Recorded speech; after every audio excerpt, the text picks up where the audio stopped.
Yeah, and your name? My name is Captain Ken Kitchen. And tell us about the presentation you gave today.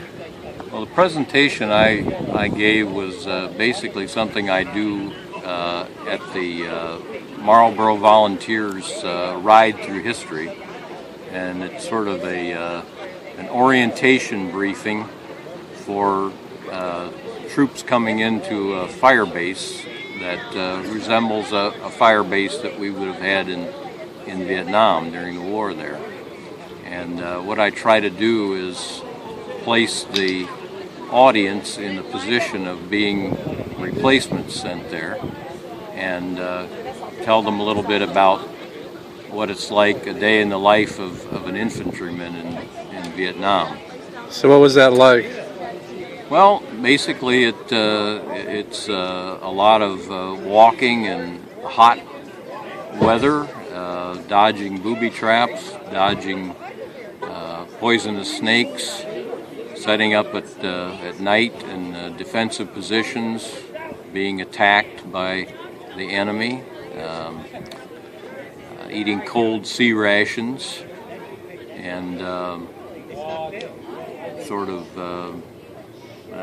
that's a lot of it, and then being in dangerous situations for days on end.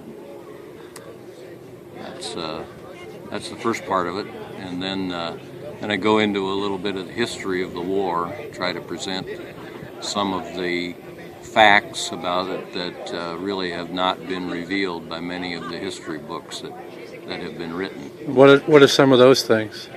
Well, things about the media coverage, which was so against the Americans at many times, a little bit about how the North Vietnamese used the United States media and the anti-war people to their advantage.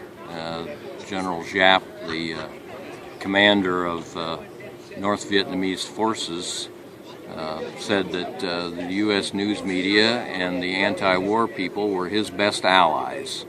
And even after we decisively defeated them in every battle, they decided to hang on, and at some point the anti-war people would force our government to sign a peace treaty.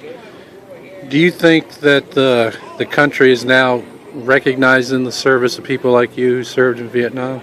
Is it changing? Yes, I think they are. I know when people find out that I'm a Vietnam veteran, a lot of people approach me and say thank you for your service. I do notice, though, that a lot of people are still just standoffish, and they maybe they don't know what to say, or maybe they don't care. Well, thank you for your service.